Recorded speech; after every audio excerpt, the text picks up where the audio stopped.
भक्तों को भी बता देना चाहता हूँ, जैसे जैसे टेक्नोलॉजी बढ़ेगी तुम्हारी संतानें भी तुम्हारी तरह गोबर भक्त नहीं होगी, लेकिन तुम्हें वो जूते मारेंगी, डंडे मारेंगी, घर से निकाल देंगी। इसलिए तुम्हें अपनी इज्जत बचानी है तो ये मोदी नाम का जो चश्मा चढ़ा है उसको हटाइए और गोबर खाना बंद कीजिए और इन दुष्ट नालायकों को भगाइए इस देश से, सत्ता से उखाड़िए। ये आपकी भी लड़ाई है। सोनम वांगचुक जी भाजपाइयों के लिए भी लड़ाई लड़ रहे हैं, बताइए इनके बच्चों की लड़ाई नहीं लड़ रहे हैं क्या?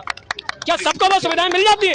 क्या सबके बच्चे भाजपा नेताओं की तरह विदेश में शिक्षा प्राप्त कर सकते हैं? क्या बिना चुनाव लड़े हुए एक स्वास्थ्य मंत्री जिसका खुद का स्वास्थ्य लड़खड़ा रहा है वो कभी भी गिर सकता है? वो बिहार का स्वास्थ्य मंत्री है। मजाक चल रहा है इस देश में। चौथी पाल आदमी जिसकी डिग्री का पता नहीं, जो घर में माँ के गहने चुरा ले आया हो, बार बार मैं कह रहा हूँ, मैं नहीं कह रहा, मोदी जी के भाई कह रहे हैं। भाई मोदी जी मेरे ऊपर FIR मत करना, अपने भाई के ऊपर करना, क्योंकि उनके भाई ने कहा और उनके ही भाई ने यह कहा कि ये जेब कतरा था। बड़नगर में ये क्या करता था, जब चाय पीने लोग आते थे तो उनकी जेबें काटता था। आज देश की जेब काट रहा है, आज युवाओं की जेब काट रहा है, किसानों की जेब काट रहा है, व्यापारियों की जेब काट रहा है और एक ही अदानी का पेट भरने में लगा है। अदानी को सब कुछ बेच दिया, रेल वेल तेल सेल सब कुछ बेच दिया, पानी हवा सब कुछ बेच दिया। अपनी आगामी पीढ़ी की आंखों में आंखें डालने की अगर आप हिम्मत रखते हैं, अगर कह पाएंगे कि देश जब लूटा जा रहा था, जब 2 गुजराती देश को बेच रहे थे, 2 गुजराती देश को खरीद रहे थे, तो हम घरों में चुप नहीं बैठे थे, हम डरे नहीं थे। हम अपने अंदर के भगत सिंह की आग को लिए दिल्ली की सड़कों पर थे, हमने लड़ाई लड़ी। ये फर्क नहीं पड़ता कि कितना बदलाव होगा क्या होगा, लेकिन हम लड़े थे और लड़ेंगे, रुकेंगे नहीं, इनको तोड़ेंगे नहीं, तब तक हम छोड़ेंगे नहीं। 20 तारीख को हंगर स्ट्राइक खत्म होगा निश्चित रूप से, जैसा आदरणीय सोनम वांगचुक जी ने कहा है, तो उसके बाद में बहुत ही ब्रॉड वे में एक गलतफहमी है सरकार को लग रहा है कि 20 के बाद खत्म हो जाएगा। नहीं, ये शुरुआत है और 20 के बाद तो अंजाम तक लेके जाएंगे, जब गांव गांव गली गली हर मोहल्ले से आवाज आएगी इस नकारा सरकार को उखाड़ फेंको। निकम्मे हैं, चोर हैं, डकैत हैं। एप्स्टीन फाइल पे मैं बार बार क्यों आ रहा हूँ? देश को महंगाई दी है इन्होंने, आज देश में पेट्रोल गैस नहीं है तो एप्स्टीन फाइल, मैं तो कहता हूँ भाजपाइयों, मैं तो कह रहा हूँ सरकार भाजपाइयों तुम ही रखो, इस मोदी को हटाओ और देश को महंगाई से बचाओ, क्योंकि इसकी फाइल अगर एप्स्टीन में खुल गई तो ट्रंप ने कहा इसको लटका देगा। अरे किसी और अच्छे को लाओ, भाजपा में भी पढ़े लिखे हैं, मैं ये नहीं कह रहा सारे गंवार लुटेरे हैं, कोई तो होगा अच्छा, उसको लाइए। वही तो हम कह रहे हैं, कोई ढंग का एक और व्यक्ति लाइए, शिक्षा मंत्री बनाइए। हम नहीं कह रहे सरकार बदलो, लेकिन अगर आप पढ़ जाएंगे तो इस देश का युवा आपको सत्ता से उखाड़ फेंकेगा। पुरानी क्रांतियां ऐसी हुई हैं। आज न्यूज पेपर में खबर आई कि अमेरिकी संसद में एक बिल पेश हुआ है जो रशिया और इंडिया समेत 5 देश हैं उनका 100% टैरिफ लगाना चाहिए।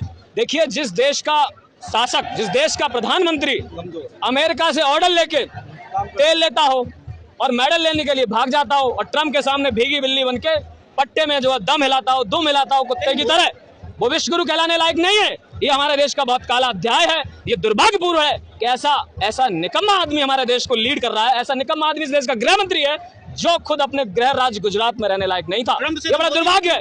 बात करते हैं, कब करते हैं? ही करते हैं, अंग्रेजी में इनको गालियां पड़ती हैं। ये क्या है? चौथी पाल आदमी जिसकी डिग्री का पता नहीं, जो घर में माँ के गहने चुरा ले आया हो, बार बार मैं कह रहा हूँ, मैं नहीं कह रहा, मोदी जी के भाई कह रहे हैं। भाई मोदी जी मेरे ऊपर FIR मत करना, अपने भाई के ऊपर करना, क्योंकि उनके भाई ने कहा और उनके ही भाई ने यह कहा कि ये जेब कतरा था। बड़नगर में ये क्या करता था, जब चाय पीने लोग आते थे तो उनकी जेबें काटता था। आज देश की जेब काट रहा है, आज युवाओं की जेब काट रहा है, किसानों की जेब काट रहा है, व्यापारियों की जेब काट रहा है और एक ही अदानी का पेट भरने में लगा है। अदानी को सब कुछ बेच दिया, रेल वेल तेल सेल सब कुछ बेच दिया, पानी हवा सब कुछ बेच दिया। तो अब अदानी एक मालिक बन बैठा है। आपने देखा किस तरीके से कंपनियों पर छापे मारे जाते हैं, तीसरे दिन अदानी इसको टेक ओवर कर लेता है। ये मजाक चल रहा है? ये कोई पिक्चर चल रही है जिसमें आप जो है गुंडागर्दी, गुंडे भेज दिए और वहां से जो पैसे ले लिए? ये क्या चल रहा है? ये वसूली चल रही है। तो ये सरकार नहीं है, ये निकम्मों की वसूली गैंग है और अब युवाओं को सड़क पर उतरना पड़ेगा। युवाओं घर में मत बैठो। मैं कहता हूँ या तो भगत सिंह को मानना बंद कर देना, या तो सुभाष चंद्र बोस को मानना बंद कर देना, और अगर नहीं बंद करना तो तुम्हें आना पड़ेगा दिल्ली में। दिल्ली बहुत दूर नहीं है, फ्लाइट पकड़िए, ट्रेन पकड़िए, बस पकड़िए, बाइक पकड़िए, लेकिन दिल्ली आइए। और सोनम वांगचुक जी के लिए मत आइए, मत आइए अभिजीत दीपके के लिए, अपने लिए आइए, अपने घर के बच्चों के लिए आइए और आइए उसके लिए, ताकि आपकी अंतरात्मा ये कह सके कि हम लड़े थे। अंजाम कुछ भी हो, अंजाम की परवाह मत करिए। भगवान कृष्ण ने क्या कहा है गीता में? कर्म कीजिए, फल की इच्छा मत कीजिए। तो कर्म तो करिए। तो दिल्ली आइए, दिल्ली कूच करिए।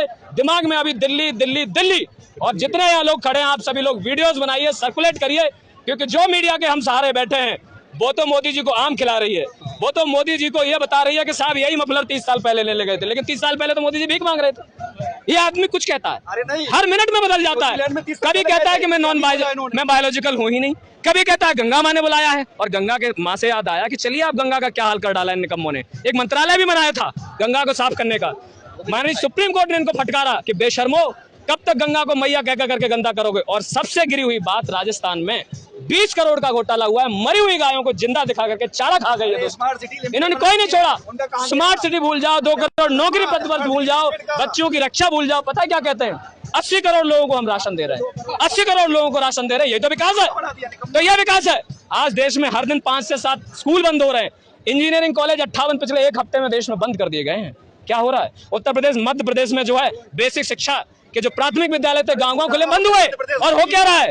बाबा जी कहते हैं, बाबा जी बहुत बड़े ज्ञान की बातें करते हैं। बाबा जी ने तो उत्तर प्रदेश को बीफ एक्सपोर्ट में, उत्तर प्रदेश को अकेले बीफ एक्सपोर्ट में जो अब दुनिया भर में दूसरे नंबर पर पहुंचा दिया है। उसमें हिंदुस्तान का जरा सा शेयर होगा अदर राज्य का। तो ये बोलोगे स्मृति ईरानी की बेटी गोवा में रेस्टोरेंट चलाती है, क्या बीफ नहीं खिलाई जाती? आसाम में ये निकम्मे बीफ खाते हैं। और वो जो एक हिमाचल वाला अनुराग ठाकुर, वो तो मटन खा रहा था ना, मंगलवार को ही खा रहा था ना, याद होगा ना, मैं याद दिला देता हूँ बजरंगबली वाले दिन।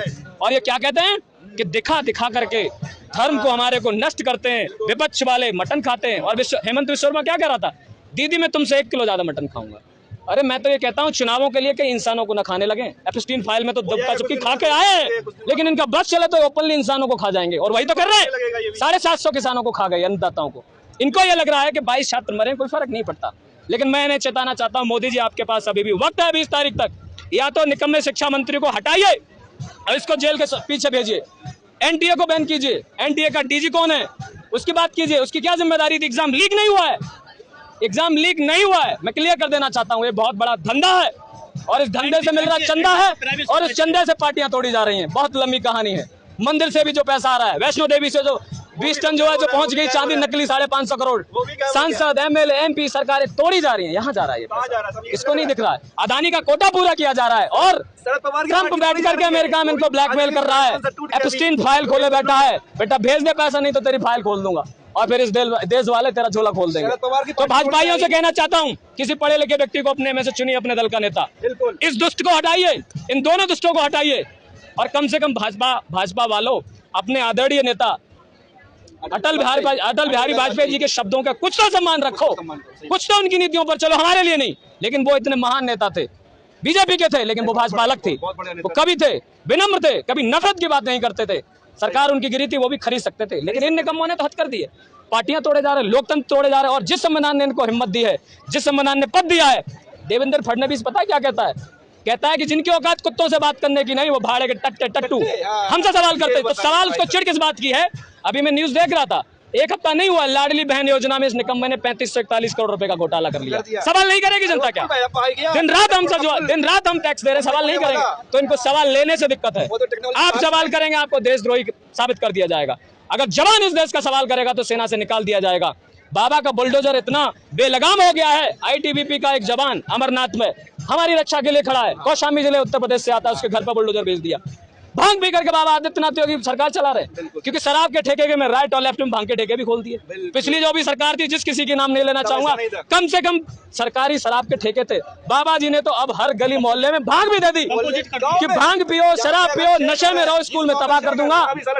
और गोबर भक्त और अंधभक्त पैदा करने में लगे हुए। तो मैं अंधभक्तों को भी बता देना चाहता हूँ, जैसे जैसे टेक्नोलॉजी बढ़ेगी, तुम्हारी संतानें भी तुम्हारी तरह गोबर भक्त नहीं होगी, लेकिन तुम्हें वो जूते मारेंगी, डंडे मारेंगी, घर से निकाल देंगी। इसलिए तुम्हें अपनी इज्जत बचानी है तो ये मोदी नाम का जो चश्मा चढ़ा है उसको हटाइए और गोबर खाना बंद कीजिए और इन दुष्ट नालायकों को भगाइए इस देश से, सत्ता से उखाड़िए। ये आपकी भी लड़ाई है। सोनम वांगचुक जी भाजपाइयों के लिए भी लड़ाई लड़ रहे हैं, बताइए इनके बच्चों की लड़ाई नहीं लड़ रहे हैं क्या सबको वो सुविधाएं मिल जाती है? क्या सबके बच्चे भाजपा नेताओं की तरह विदेश में शिक्षा प्राप्त कर सकते हैं? क्या बिना चुनाव लड़े हुए एक स्वास्थ्य मंत्री जिसका खुद का स्वास्थ्य लड़खड़ा रहा है, वो कभी भी गिर सकता है, वो बिहार का स्वास्थ्य मंत्री है? मजाक चल रहा है इस देश में। कोई पढ़ा लिखा लड़का नहीं है क्या? इतने सारे हमारे देश में शिक्षित बच्चे हैं, उनको बनाइए नेता, उनको अच्छा एडमिनिस्ट्रेटर बनाइए। इन निकम्मों से जिन पर चला नहीं जा रहा, जो भांग के नशे में चूरे हैं, वो हमारे नेता बनेंगे, वो हमारे लिए नियम बनाएंगे। और इसलिए मैं उन माता पिताओं से भी कहना चाहता हूँ कि जो लोग ये कहते हैं कि राजनीति से हमारा युवा दूर रहे, मेरे भी घर वाले कहते हैं, लेकिन राजनीति अगर आपकी हवा, आपका पानी, आपका जीना, आपका धर्म, आपके कपड़े, आपका खाना तय करती है तो राजनीति बुरी चीज नहीं है। राजनीति में दुष्ट बैठे हैं, आतंकवादी बैठे हैं, देशद्रोही बैठे हैं, निकम्मे बैठे हैं, इनको उखाड़िए और पढ़े लिखे लोगों को लाइए, पढ़े लिखे लोगों को चुनिए और ग्राम प्रधान से बदलाव कीजिए। धर्मेंद्र प्रधान से तो बदलाव कीजिए ही। गांव में जब प्रधान का चुनाव आता है, सरपंच का, तो आप 500 रुपए में जो बिक जाते हैं, 5 साल रोते हैं। बंद कीजिए ये नौटंकी, बंद कीजिए ये लूटपाट। अच्छे लोगों को लाइए। हमारे पास पढ़े जो युवा हैं, उनका एक विजन है, उनके साथ उनको जिम्मेदारी दीजिए। अरे इन चोर चक्कों को जिम्मेदारी दोगे जो मानव है ही नहीं, जो दानव है, दानव और दानव ही तो है जो भगवान के घर में लूट मचाए हुए हैं। तो आपके माध्यम से अंत में एक बार फिर से मैं अपील करना चाहूंगा कि घर पर मत बैठिए, शांत मत बैठिए, फिर बहुत देर हो जाएगी, फिर आपको शायद मौका सदियों में मिले। दिल्ली आइए, अपने लिए लड़िए, अपना भाग्य लड़िए, अपने कलम से अपना भाग्य तय कीजिए।